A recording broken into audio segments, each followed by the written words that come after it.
siempre admiré este país y admiré el costado de orden, el costado democrático, de libertad que tiene Estados Unidos. Y pensar, ¿quién es esta persona que tengo frente a mí? Evaluar sus acciones más que sus palabras. Esto es muy importante en todo aspecto de la vida. El conocimiento es poder, pero en este campo más que ningún otro. Bueno, justamente la libertad es la capacidad de tener conciencia de quién es uno y cuál es el sitio que ocupa en el mundo. La libertad siempre da miedo porque es el ejercicio de los derechos, de ser uno mismo sin herir a los demás. Bienvenidos a Sabor a Freedom, el espacio donde celebramos la libertad y las voces que se atreven a destacar en la multitud. Con ustedes, nuestro anfitrión, César Grajales. Bienvenidos a otro episodio de Sabor a Freedom. Hoy tenemos un episodio especial en el que abordaremos un tema poco hablado, pero profundamente importante.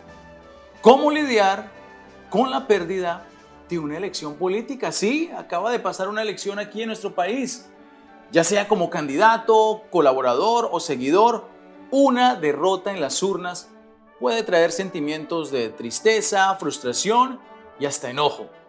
Para profundizar en este tema, contamos con la presencia de la doctora Cristina Balinotti, psicóloga social, escritora y conferencista con más de 30 años de experiencia en el análisis del comportamiento humano. Residente de la ciudad de Miami, la doctora Balinotti ha publicado 8 libros y es reconocida por su labor en medios locales e internacionales.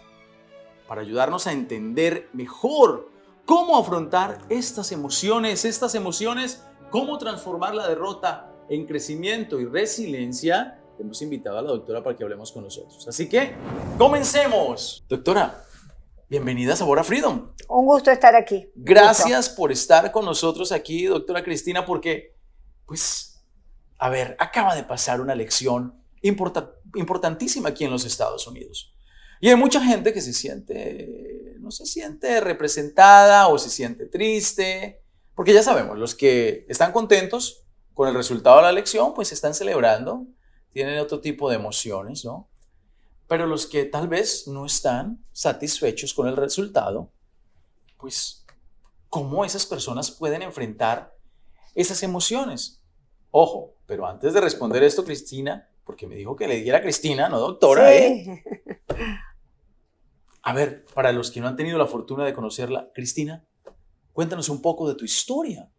Mencionabas que vienes de Buenos Aires, de Argentina. Sí, Cuéntanos exacto. un poco de ese viaje. Sí, hace 25 años que me encuentro aquí, luego de haber tenido una carrera importante en mi país.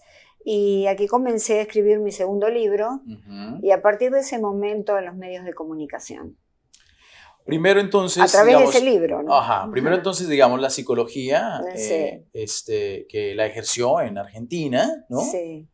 Y a través de eso viene libros, un libro primero que llama la atención de los medios. ¿Cómo era el título de ese primer libro que escribió? Es Feminidad Holística, tu esencia de mujer.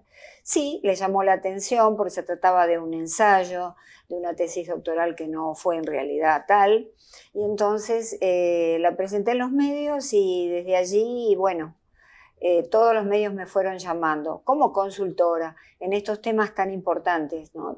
Psicosociales. ¿Cómo fue ese proceso de adaptarse y mudarse de un país tan bonito como Argentina a otro país que también tiene muchas oportunidades, pero que al final del día no es el país de origen de uno? ¿Cómo fue esa experiencia, doctora? Bueno, yo me adapté muy bien porque ya veníamos con mi familia desde hacía 15 años, todos los años, y nos quedábamos un mes, 2 meses, de modo que siempre admiré este país y admiré el costado de orden, el costado democrático, de libertad que tiene Estados Unidos. Y que, por supuesto, en aquel momento adolecía. Argentina no lo tenía, de modo que... Sí, tenía un gobierno difícil, ¿no? Gobiernos muy difíciles. Yo vivía en ese tiempo aquí también, estamos hablando del año 2000 más o menos. Sí. Había una crisis donde mucha gente salía de su país buscando también oportunidades en otros lugares, ¿no? Hay una cosa es emigrar, irse del país cuando uno le faltan cosas y uno va buscando una situación económica mejor. En mi caso yo estaba buscando una situación social mejor donde insertarme Ese y es poder un punto. desarrollarme. Claro. ¿Qué punto tan importante, doctora o Cristina? Sí, Cristina. Porque entonces estamos abordando el tema de otro tipo de migrante, ¿no? Porque está el migrante por temas económicos, el migrante por tema de seguridad en su país, ¿no? Que huye de las problemáticas sociales, pero también, lo acaba de mencionar, el migrante que tal vez no enfrenta sus retos en su país de origen, pero no se identifica con su país por las decisiones políticas que hay y no se siente que encaja ya en esa sociedad. Claro, uno no se siente representado y entonces busca nuevos horizontes. Yo creo que es muy sano eso. Y bueno, y yo lo hice así como muchas personas. No somos inmigrantes en situaciones extremas, ¿verdad? Correcto. Sino en situaciones de cierta comodidad que vinimos a insertarnos aquí a este país para trabajar y para hacer las cosas bien. ¿Llegó a Miami? Llegada directo a Miami, porque era en Miami donde teníamos nuestro departamento y entonces era muy normal, era mi segundo hogar. Aquí. Sí, claro, ya tenía, digamos, un tenía contacto raíces, de tiempo. Claro, exactamente. Okay. Doctora, retomando el tema de lo que acaba de pasar en Estados Unidos, esta elección, y que deja quizá precisamente desolados o que deja quizá un vacío y quizá que no se encuentran cómo se ubican en esta nueva configuración de gobierno muchas personas en Estados Unidos, y eso es normal en cualquier elección que sucede. ¿Cómo alguien puede enfrentar la derrota de una elección? No estoy hablando del candidato, pero sí del votante como tal, que al final del día pareciera que fuera un partido de fútbol cuando pierde su equipo y que queda con esa desolación, pero aquí, en este caso, pues son unos años, varios años de un nuevo gobierno. ¿Cómo enfrenta la gente eso? Bueno, en principio tenemos que decir que las decepciones ocurren porque hemos puesto expectativas irrealistas, ya sea en una situación determinada, en un candidato determinado en este caso. Siempre las expectativas deben ser reales, las expectativas deben ser acorde con el razonamiento. Lo que sucede es que en la política, como en la religión, estamos en el campo de las emociones. Somos seres ya de por sí emocionales, que de paso razonamos. Las emociones provocan un efecto derrame, y entonces uno se siente desbordado y no puede hacer uso de la facultad del razonamiento. Entonces comienza el pensamiento mágico y eso nos produce una frustración muy grande cuando nuestro candidato pierde, porque le hemos atribuido características, cualidades que a lo mejor no tiene, que tiene nuestra mente, nuestro deseo personal, de que esa persona se transforme en el salvador de mi situación, ¿verdad? Y fíjate que esto es un concepto antropológico que lleva muchos años. Desde la prehistoria se sabe que la primera familia humana estaba constituida por un macho salvaje que tenía todas las hembras para sí y prohibía a los machos, digamos, de la comunidad tener comercio sexual con ellas. Esto lo dicen por distintos caminos interpretativos Darwin y Freud. De modo que digamos, en la raíz de nuestra evolución está ese salvador, ese macho salvaje que estaba y nos ponía las cosas en su lugar y nos ayudaba. Entonces, desde entonces nosotros buscamos en los presidentes esa persona, esa figura, hombre o mujer, salvadora, y frente a la cual estamos como niños indefensos. Y aquí viene la unión con las emociones. Por eso lo político es muy emocional. ¿Por qué? Porque justamente nos rescata, nos saca de nosotros ese niño interno que necesita ser cuidado, que necesita un padre político, ¿verdad? Que es lo que necesitan los pueblos. Y hay muchos políticos que capitalizan en eso, digamos, para mal, ¿no? Exactamente. Porque terminan siendo gobiernos también populistas donde le prometen a la sociedad algo que no cumplen, algo que no pueden cumplir, o para cumplirle a ese otro grupo que le han prometido y que los ha llevado allí, entonces terminan sacrificando otra parte de la sociedad, ¿no? A través de políticas públicas que terminan separando, dividiendo más una nación. Claro. ¿cómo separar eso, ¿no? ¿Cómo ayudar a que la sociedad reinterprete, entienda que ese líder que está allí puesto no es esa figura paternal como tal, es alguien que representa unos deseos, pero que al final del día no es ese espejo de uno? ¿Cómo puede hacer ese ejercicio el humano para zafarse de lo que entiendo en este momento, doctora Cristina, es, digamos que viene inherente al humano a través de la evolución que ha tenido, según Darwin y Freud? Claro, lo más importante es el conocimiento, poder leer y analizar frente a un candidato. Por ejemplo, estamos en el terreno político, pero lo podemos hacer en otras áreas de la vida. Analizar quién es esa persona y no solamente quedarnos con la retórica, con la narrativa, porque muchas veces las narrativas, sobre todo cuando son muy auténticas, las narrativas esas tienden a llegar justamente a la emoción y al niño que hay dentro de nosotros. Entonces nosotros tenemos que rescatar nuestro adulto y pensar, ¿quién es esta persona que tengo frente a mí? Evaluar sus acciones más que sus palabras. Esto es muy importante en todo aspecto de la vida. Cuando te enfrentas a cualquier persona, siempre evaluar las acciones y no las palabras. De modo que hay mucho trabajo para hacer y una de las ejercicios importantes es no digerir toda información de alguna manera, valga la redundancia, ya predigerida. Yo iba a tocar un punto con relación a eso. ¿Los medios entienden eso en el comportamiento humano y capitalizan? Cuando presentan las noticias, cuando presentan... Sí. Que pareciera que muchas veces presentan una propuesta política más veces que la otra, o le dan cierto favoritismo a una preferencia política más que a otra, en vez de ser imparciales en la información. ¿Cree, doctora, que esto es basado precisamente en el conocimiento que estas personas tienen, en esa necesidad o en ese niño que todos llevamos adentro, que está buscando algo, una figura que los levante y capitalizan en eso los medios? Por supuesto, fíjate que de ahí surge el fanatismo, ¿verdad? Ese fanatismo que es la expresión de lo emocional y que está muy ligado a la religión. Fíjate que fanatismo viene del latín fanum, que significaba en los tiempos de la Grecia antigua templo consagrado. Lugar consagrado. Luego el fanático era el portero del templo. Después los que iban al templo eran los fanáticos. Pero después toda esta sacralidad que hay dentro del templo se lleva a la sociedad y aparecen estos fanatismos en donde de alguna manera ese ídolo se transforma como el dios de nuestra religión, digamos. Y tocó dos términos importantísimos en esto, para mí importantísimos: acciones y palabras. Muchas veces, y en este ciclo electoral lo hemos visto, de un candidato o el otro se ha hablado acerca de qué va a ser y qué tanto es realidad y qué tanto es retórica solamente. Claro. Y muchas veces, muchos medios dicen, oiga, es que esta persona va a hacer esto.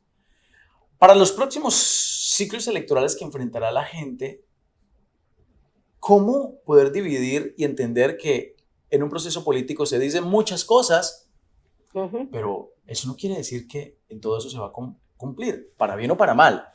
¿Cómo puede discernir la gente eso? ¿Qué ejercicio se puede hacer? ¿Qué recomendación? En principio tenemos que utilizar medios para ver, medios imparciales, porque sin duda que los medios son muy parciales, en muchos medios, no otros. Ya lo hay.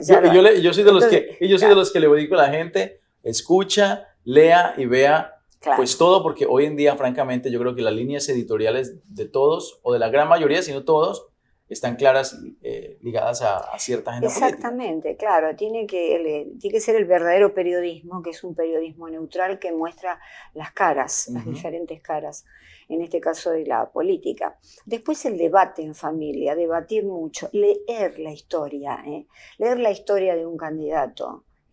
Ir a la letra pequeña, a ver qué es lo que hizo en su vida, qué hizo con su familia, qué hizo con su empresa, si la tiene, o realmente en su profesión. De modo que tenemos que analizar el estudio, el conocimiento, y esto es una frase muy remanida, el conocimiento es poder, pero en este campo más que ningún otro. No podemos, hay gente que vota a los candidatos porque me gusta la esposa o el esposo que tiene, porque me gusta que es tan sincera o sincero, por la cara, porque... Entonces, esas no son razones para votar a una persona. De pronto me encanta su narrativa directa. Tampoco es una razón, porque las narrativas directas son estrategias también para llegar a ese niño, ¿verdad? Muy inteligentemente desarrolladas para llegar a ese niño. Y entonces impiden el proceso del análisis. ¿Por qué? Porque me tocan la fibra emocional.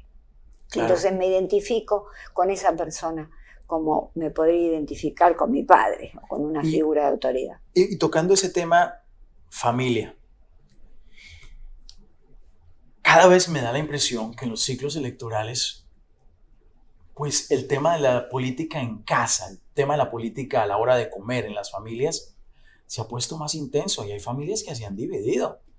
Y hay hijos que no le hablan a los padres o viceversa, o a sus hijos o esposas o esposos y se dividen. ¿Cómo lidiar con las diferencias políticas, ¿no? Pero mantener y separar, digamos, el afecto emocional, el respeto hacia ese miembro de la familia? Bueno, tenemos que entender algo desde el punto de vista psicológico, que muchas veces la política es la excusa ideal para separarnos de papá, que no lo aguantábamos más, o del tío, que no lo aguantábamos más. Entonces, espérese un momentico, doctora. Usted me está diciendo que sirve como un chivo expiatorio para alejarse del tío que molesta. Claro, porque de pronto en las cenas familiares siempre hay alguien que tiene que discutir más, sí, que tiene que establecer más firmemente sus ideas, pero coincide que esa persona, a nivel de lo que es la interacción familiar, también es alguien que nos impone, también es alguien que quiere hacer de nosotros a su imagen y semejanza, ¿verdad? Entonces muchas veces hay muchas oscuridades detrás de todo esto, que por eso hay que analizar, ¿verdad? Porque la reunión familiar tenemos que usarla como una reunión de debate prolífico, es decir, de debate enriquecedor, en donde yo comparto mi idea contigo, tú la tuya, y de esa manera llegamos a un enriquecimiento personal. Estoy hablando de debatir, no estoy hablando de discutir, no estoy hablando de pelear. Es que, Cristina, creo que nos hemos convertido en una sociedad donde no debatimos, sino que tratamos como de imponer el punto de vista de uno. Exacto. Y en las familias es como, ¿quién gana? ¿No? Voy a ganar yo. No voy a dejar que me gane el punto de vista de tal persona. Creo yo que debería decir de otra manera, como, quiero entender a esta persona, quiero saber qué realmente, o de dónde viene ese comentario, cuál es su experiencia social, su experiencia de vida que le hace pensar de esa manera. Hay mucho estrés político también. Existe la ansiedad y existe el estrés político. A ver, ¿cuáles son las diferencias? Bueno, claro, la diferencia es que la ansiedad es una respuesta adaptativa, evolutiva del cuerpo, de nuestro organismo. Si yo voy por un camino y me encuentro con un animal salvaje, automáticamente mi cuerpo lleva sangre a los pies para correr, se dilatan las pupilas, empiezo a transpirar y se desata estas dos respuestas de ataque o de huida. Ataco o me voy. Eso es fisiología. Ahora bien, hay una ansiedad patológica que si yo voy por un camino y en lugar de una fiera salvaje veo un camino de hormigas y desato la misma respuesta fisiológica, ahí estoy en una patología, estoy en un trastorno de ansiedad. El estrés es otra cosa. López Rossetti, que es un gran médico argentino, especialista en estrés, nos sabe que el estrés es siempre la situación en que nuestra respuesta no está a la altura de la demanda. Me están bombardeando con esto y no tengo respuesta, me siento débil. Entonces ahí me estreso. Si le sumo al proceso de ansiedad este estrés político, sin duda que vamos a dar más peleas en las familias y más enfermedad mental también. Cristina, ¿de qué forma una experiencia de una derrota como esta nos puede ayudar a crecer? ¿Cómo podemos crecer a partir de eso? Uno, en la casa, como individuos, pero también como sociedad. Tenemos que entender que la psicología individual primero fue psicología social, así que Todo lo que hacemos nosotros individualmente fue primero hecho en comunidades. Okay. Por lo tanto, tenemos que revivir o establecer el debate y sobre todo la transmisión de las emociones. Preguntarle a nuestros hijos, a nuestros padres, ¿qué sentiste, papá, mamá, que perdió tu candidato? Y eso muestra una empatía al final del día. Exacto. ¿Verdad? Entonces, yo comienzo el proceso de empatizar con esta persona. Me está contando que le dolió, lo empezó a relacionar con hechos de su vida pasada. Y entonces ahí es donde yo me pongo en contacto con esa persona. Y también puedo contar lo mío. Es un proceso terapéutico familiar.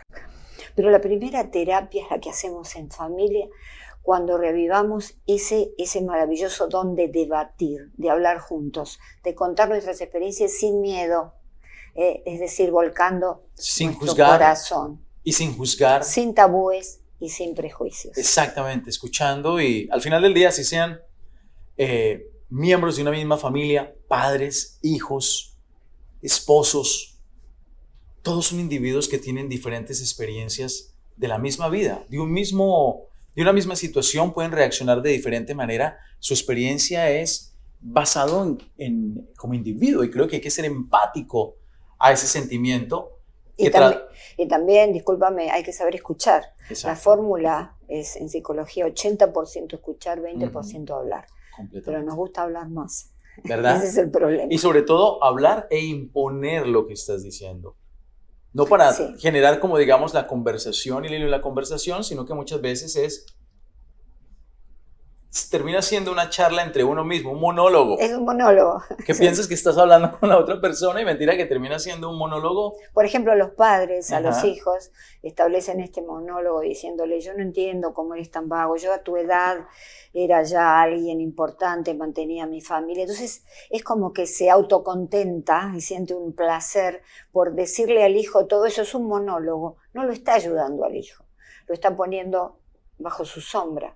Claro, porque el hijo necesita que el padre le diga, y en estas instancias políticas también, que le diga: yo pasé lo mismo que tú. A mí me pasó lo mismo a tu edad, pero mira qué exitoso que es ahora, papá. Entonces, yo te voy a ayudar, te voy a ayudar a salir adelante como salí yo. Pero tuve las mismas inquietudes, los mismos desafíos, cometí las mismas macanas. Entonces, acercarnos, no ponernos en una posición mesiánica, allí arriba. Sí. Eso se llama autoridad experta. Lo que pasa es que somos un poco autoritarios. Sí. El autoritarismo es lo que prevalece. Le recuerdo a nuestra audiencia que usted está viendo y escuchando Sabor a Freedom. Este es un podcast patrocinado por la Iniciativa Libre. Recuerde que aquí está la página web donde puede ver todos los episodios. No solamente este gran episodio con la doctora Cristina, que nos está dando unos consejos fascinantes, pero también los episodios previos que, si no ha tenido la oportunidad, aquí están para todos ustedes. Recuerde que también nos puede escuchar en muchas plataformas, incluyendo Spotify. Doctora, antes de irnos, pues hemos hablado de la familia, pero aquí en Estados Unidos también hay una particularidad, y es que hay muchos migrantes que están solos, ¿no? Y que tal vez su grupo de amigos es muy reducido. Doctora, ¿qué recursos tiene usted donde la gente diga: oiga, yo quiero saber más de la doctora, oiga, yo quiero escuchar más de lo que está hablando la doctora el día de hoy? ¿Tiene alguna página, algún lugar donde la gente pueda encontrar pues esa respuesta, consejo que le hace falta el día de hoy, que posiblemente pues como migrante y a lo mejor no tiene su familia, se siente sola? Ahí hay un espacio para ellos. Bueno, mi canal de YouTube, unifamilia.com. Unifamilia.com. Sí, hay más de 1.600 videos entre entrevistas de televisión, conferencias universitarias y cápsulas de familia. ¿Y los libros los encuentran, supongo que También, en Amazon? Se encuentran en Amazon, pero los pueden encontrar los títulos en balinotti.com, que es mi website. A ver, repítalo. balinotti.com, B larga, una sola LT. Y ahí encuentra libros y recursos. Justamente para esto, en relación a tu podcast, que te agradezco la invitación. Gracias por estar aquí. Realmente en torno a la libertad. Porque cuanto más conocemos de nosotros mismos, más libres somos. Doctora, ¿qué es la libertad para Cristina? Bueno, justamente la libertad es la capacidad de tener conciencia de quién es uno y cuál es el sitio que ocupa en el mundo. Esa capacidad de poder tomar las propias decisiones sin seguir paradigmas culturales. Atención, tenemos un paradigma cultural que es el de nuestros padres. A veces hay que desafiarlos, a veces hay que decir, esto no es para mí, y entonces elegir un nuevo modelo cultural. Todo esto es posible y esto nos lleva al concepto de libertad, que es un concepto fundamental que debemos enseñarle a nuestros hijos, que no se trata de salir a la calle y hacer lo que se le da la gana a uno, ¿no? Sino de cuanto más libertad tengo, más me conozco y más te respeto. Genera miedo a la libertad, porque algunas veces hay gente que dice que cuando la gente tiene la libertad realmente se asusta. La gente que es libre o que busca esa libertad o que encuentra esa libertad absoluta, como la acaba de presentar, doctora, ¿de verdad siente miedo? ¿No? La libertad siempre da miedo porque es el ejercicio de los derechos de ser uno mismo sin herir a los demás. Lo que tenemos entonces, como eso da miedo, es el libertinaje. Hacemos lo que queremos y atropellamos a todo el mundo. Total, la razón es mía.